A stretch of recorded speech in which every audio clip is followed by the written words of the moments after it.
El poder religioso ellos ya lo tenían. Era una corrupción que había entrado a la iglesia. Varios papas se peleaban unos con otros.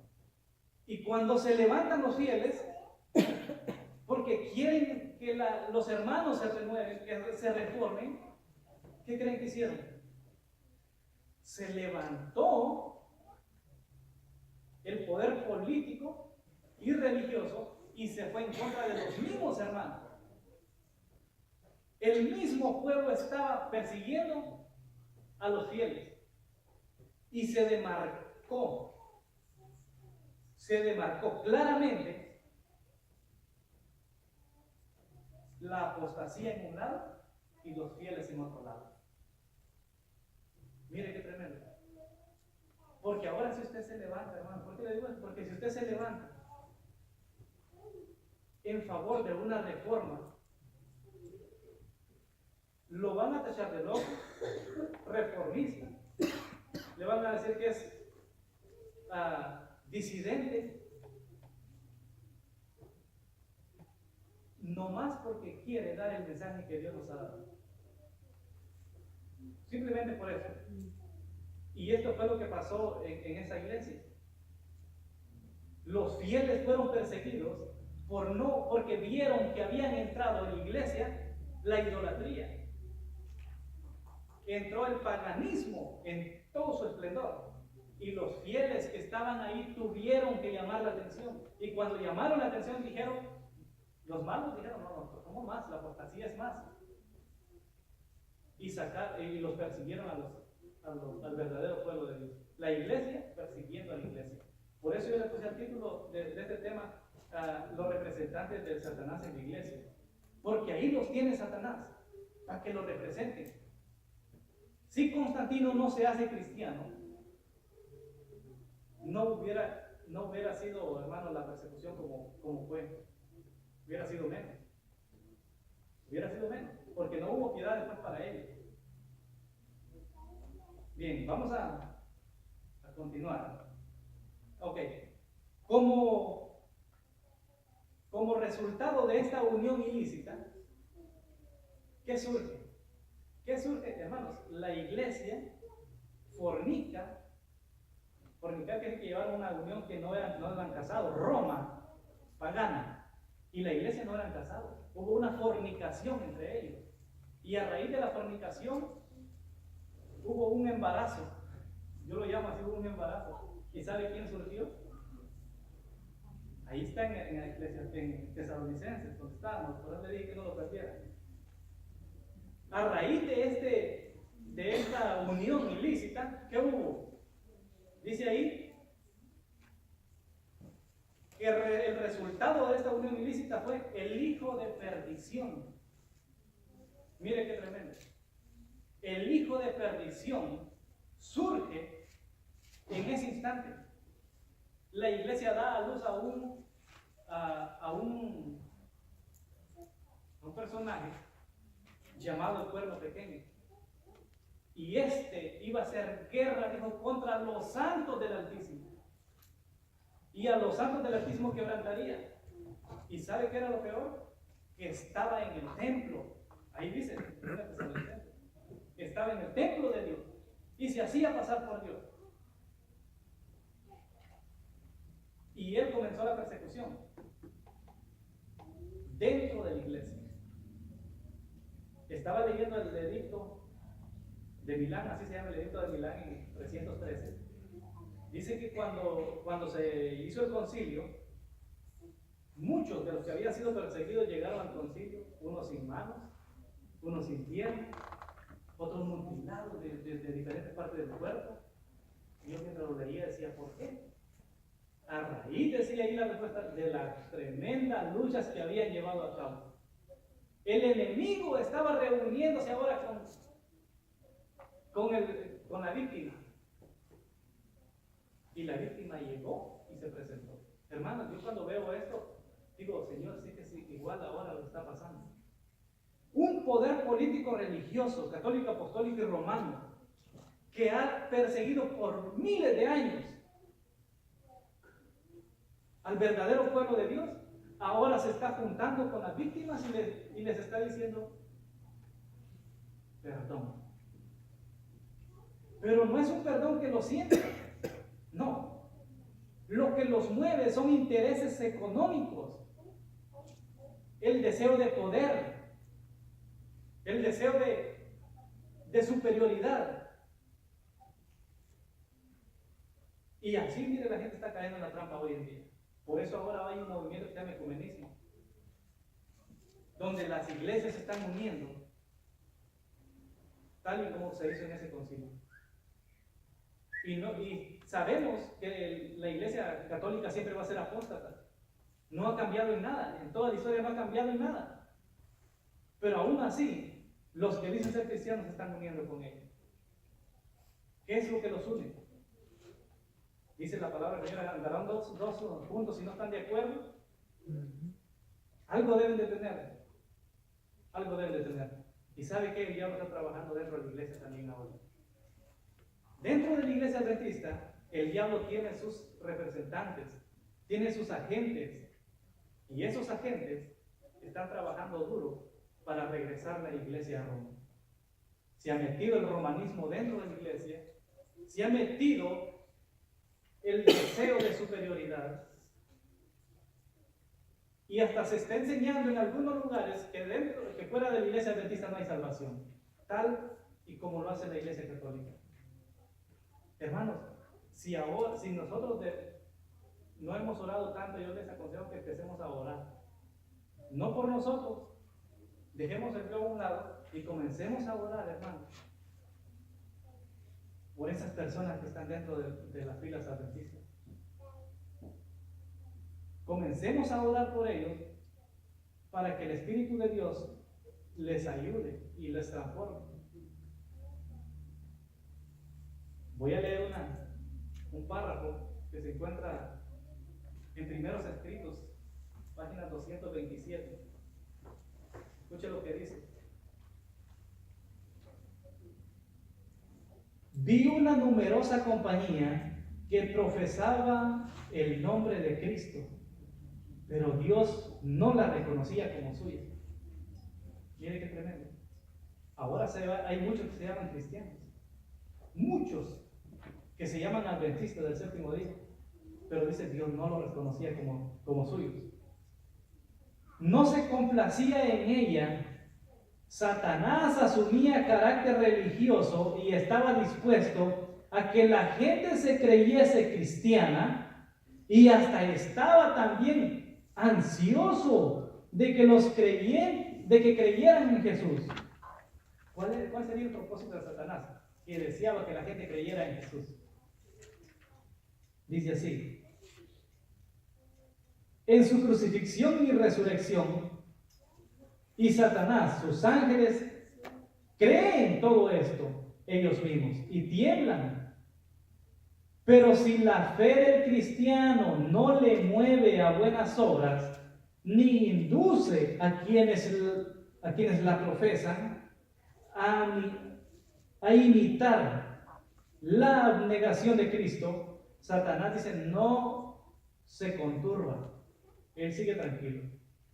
Porque como entonces los cristianos lo son solo de nombre y sus corazones continúan siendo carnales, a él no le va ni le viene ver que la iglesia se llena, ver que se hace obra misionera, mientras los corazones sigan siendo carnales, mientras la gente siga viviendo igual que siempre, no importa que sean adventistas del séptimo día. Hay que estén en los libros de la iglesia.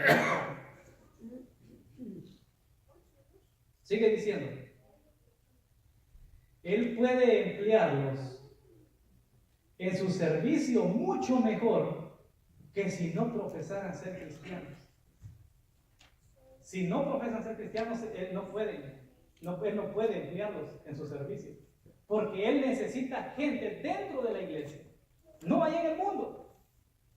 Y si alguien profesa ser cristiano, lo trae a la iglesia y lo usa para meter cizaña, para el chisme, lo usa para descarriar al hermano. Y así de esa manera le sirve mejor dentro de la iglesia que fuera de la iglesia. El diablo sabe mover sus fichas.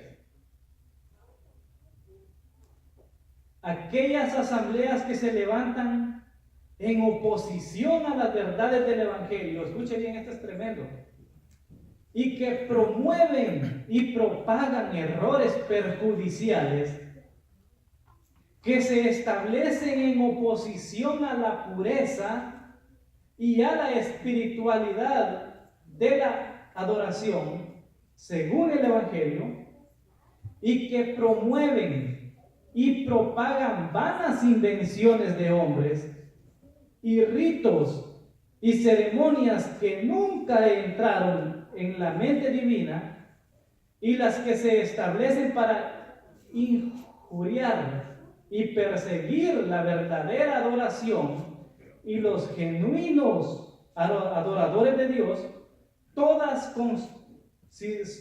son consideradas sinagogas de Satanás. Yo voy a pedir a los niños que se callen, por favor, porque quería aguantarlo, pero no pude. Y voy a pedir que por favor guarden silencio, porque por aquí estoy hablando, pero por aquí estoy escuchando otra cosa. Entonces dice, todas aquellas sinagogas que persiguen a los verdaderos adoradores, dice que todas deben considerarse, o todas son consideradas como sinagogas de Satanás. Ahora, hermanos, miren qué tremendo, porque dentro de la iglesia se ha perseguido al verdadero pueblo de Dios. Si usted se levanta predicando que el cuerpo es templo y morada del Espíritu Santo, en ese instante le dice el predicador en turno, bájese de ahí porque usted me va a correr a la feligresía. En ese momento lo van a tachar de rebelde. Si empieza a predicar que la ramera de Apocalipsis 17 es la iglesia católica, el sistema católico, a usted lo van a tachar de instigador, de alguien que le gusta ofender a los demás. Y de esa manera, hermanos, quizás todavía no se ha podido perseguir a los hermanos, a los cristianos con muerte, pero viene el tiempo en que cuando se levante el predicador a hablar la verdad, va a ser encarcelado, va a ser perseguido y va a ser muerto. Porque yo miré en la palabra del Señor, y quiero llevarlos un poquito más adelante, hermanos, Apocalipsis. Yo voy a ir terminando, ya no se preocupen. Apocalipsis, capítulo 6, ahí no nos quedamos.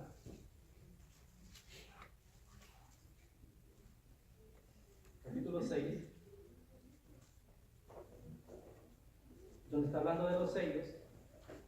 En el segundo sello, que esto equivale a la segunda iglesia, cuando abrió el segundo sello, oía al segundo ser viviente que decía, ven y mira, y salió un caballo bermejo. ¿Qué significa bermejo? Rojo. Y al que lo montaba le fue dado poder de quitar de la tierra la paz y que se matasen unos a otros, y se le dio una gran espada. Bien, hermanos, según la palabra del Señor, Isaías 1:18, el color rojo simboliza el pecado. De esta manera, el caballo rojo significa que el pecado iba a entrar dentro de la iglesia, iba a estar dentro de la iglesia. Ahora ya la iglesia no se puede ver como el caballo blanco que fue venciendo y para vencer. Ahora la iglesia se ve como un caballo rojo, llena de pecado. Y ese pecado entró a la iglesia, por eso ahora se le ve llena, contaminada de pecado. Y luego dice ahí en el versículo, sigue diciendo, le fue dado poder para quitar la paz de la tierra. En ese periodo comienza a ser quitada la paz, hermanos. Las persecuciones comenzaron. Y luego dice, y se le dio una gran espada. Ustedes saben que la espada del cristiano, ¿cuál es? Según Efesios, la palabra del Señor. Gloria a Dios. Pero sin embargo, a esta iglesia llena de pecados, ¿sabe qué se le dio? La espada. Pero no la espada de la palabra del Señor, sino el poder político, que es la espada que se le dio. El poder político simboliza la espada. ¿Por qué? Porque el poder político equivale a ejércitos, a toda la policía, la marina, todo tipo de ejército simboliza la espada, simboliza la espada. Y todos esos movimientos fueron usados, hermanos, por la iglesia apóstata para perseguir al verdadero pueblo de Dios. Y esa espada va a ser usada en este tiempo del fin. No contra aquellos que están a favor de la apostasía, no contra aquellos que se levantan en contra de la verdad, no. La espada va a ser nuevamente usada en favor de aquellos que se levantan en favor de la verdad. Y hermano, va a ser algo duro, pero yo espero que ustedes y yo estemos preparados para ese tiempo. No para perseguir, sino para ser perseguidos y dar fe de lo que conocemos.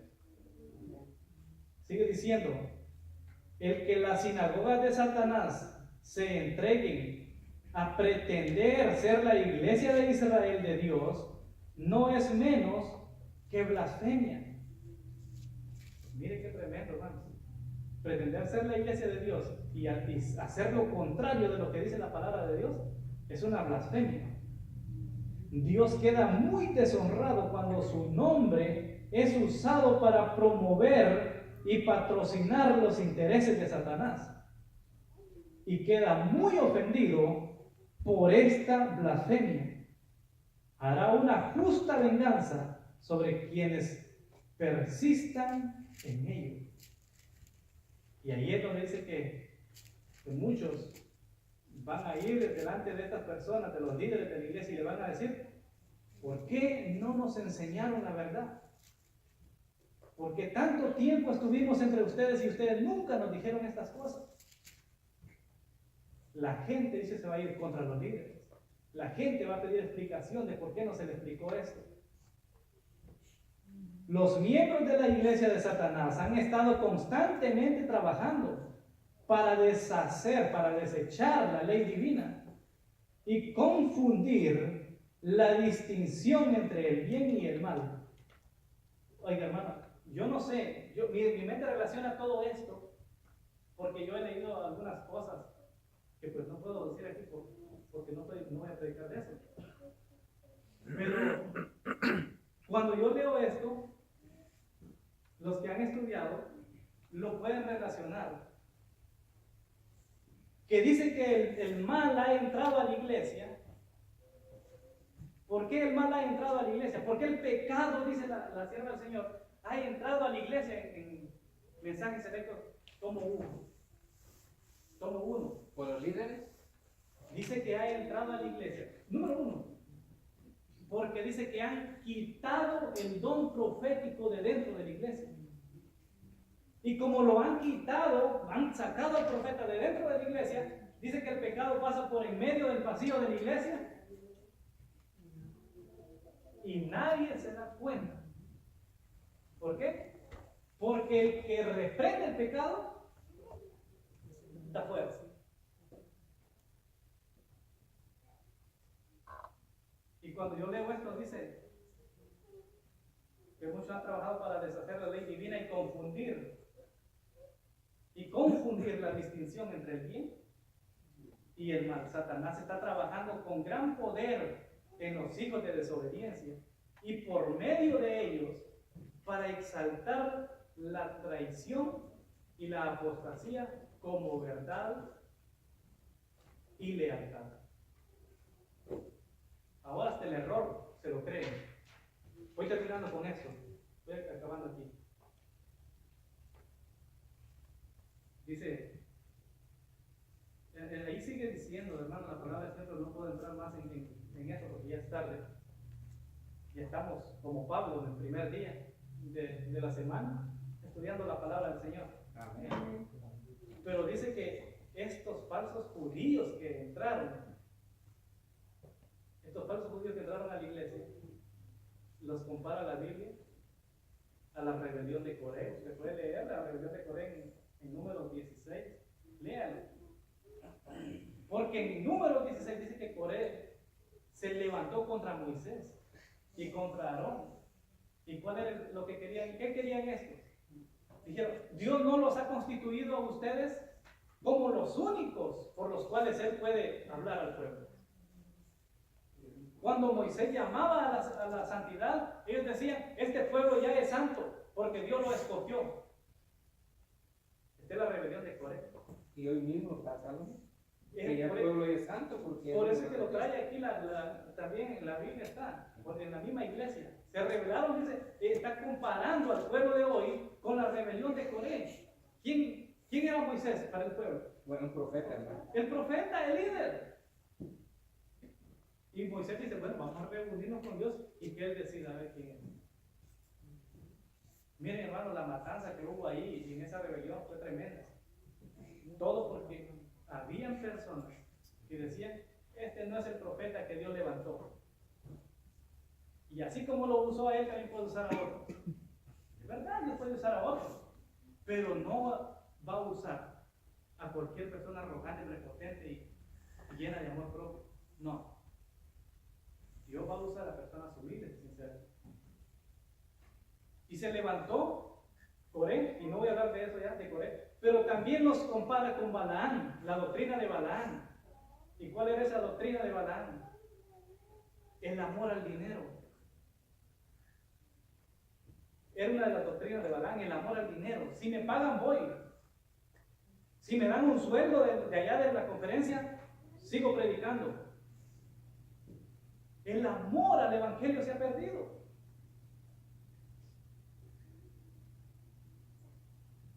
Balaam tenía otra doctrina. Dice que ponía tropiezo a los hijos de Dios. ¿Se acuerdan qué hizo Balaam cuando vio que no pudo maldecir al pueblo de Dios? ¿Y se fue con la mano vacía? ¿Ah? Dijo, no puedo maldecir lo que Dios bendijo. No pudo. Cuando vio la belleza, dice, del pueblo, dice que la lengua se le trabó. ¿Sabe qué hizo Balaam? Le dijo a Balac, al rey, me voy, no puedo maldecir al pueblo de Dios. Pero, haz una fiesta, invítalos.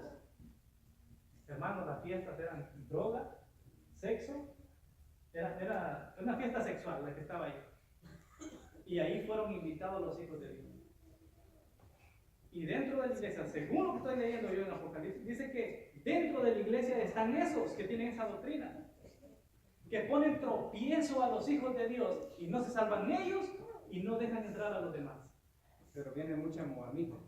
Oh, no, pues esa es la cosa, traer a las moabitas adentro.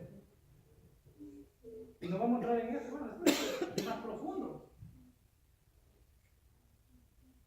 Se traen a las moabitas y comienza. ¿Qué es lo que comienza? La música. En una fiesta debe de haber música. Comienza la música, se trae el ritmo a la música, se trae la música a la iglesia con un ritmo que Dios no acepta. Después, el Hijo de Dios se queda ahí nomás, ¿será que esto está bien? Y de ahí se le acerca la dama, así lo recarga, el profeta.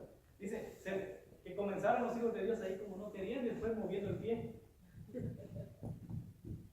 Y después que movieron el pie, les ofrecieron el vino, la bebida. Y después que le ofrecieron la bebida, se le acercaron las muchachas bonitas con esas falditas que se ponían y se empezaron a meter más en la fiesta. Y de esa manera se fueron metiendo hasta que llegó, hermanos, a corromperse. Y siempre recalco, pero aún ahí Dios tenía gente fiel. Y yo sé, hermanos, porque si Dios lo dice en este tiempo, también se está haciendo lo mismo. Si Dios lo dice, yo lo creo. Y en este tiempo yo creo también que Dios tiene gente fiel. Amén. Hay otro personaje al cual Dios compara, y es a Caín. Se han ido por el camino de Caín. Y podemos hablar mucho de esto también. La justicia propia. Mis propias obras. Estamos hablando de las primeras obras, pero no las obras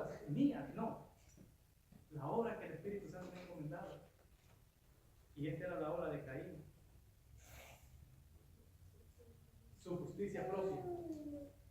La salvación a través de lo que él pensaba y no a través de lo que Dios decía. Bien, voy terminando con este párrafo, hermanos. Dice así. Habla acerca del acusador de vuestros hermanos. Dice, siempre han existido los que profesan piedad, quienes en lugar de seguir conociendo la verdad, transforman en religión eso de encontrar fallas de carácter o errores de fe. En aquellos con quienes no están de acuerdo, los tales son el brazo derecho de Satanás, los acusadores de los hermanos. No son pocos y siempre se encuentran activos cuando Dios está trabajando y sus siervos le están rindiendo verdadero homenaje. Pondrán un tinte falso sobre las palabras y acciones de quienes aman y obedecen la verdad. Representan a los más sinceros, celosos y abnegados siervos de Cristo como engañados o engañadores. Es su obra de mal representar los motivos de todo acto verdadero y noble y noblemente de los nuevos creyentes en toda manera concebible. Tratarán de hacer que lo puro y lo justo sea considerado como sucio y engañoso. Pero nadie necesita ser engañado tocante a ellos. Puede ser fácilmente visto a quienes pertenecen. ¿Cuál ejemplo es el que siguen y a quién pertenecen sus obras? Por sus frutos los conoceréis. ¿Se cosechan uvas de los espinos o higos de los abrojos? Su conducta se parece a la de Satanás, el envenenado, calumniador, el acusador de los hermanos. Hermano, así que si usted ha sido calumniado, acusado por presentar una verdad, yo le aconsejo que ore por esa persona. Amén. Porque yo estoy seguro, hermano, que Dios transforma los corazones, por muy corrompidos que estén.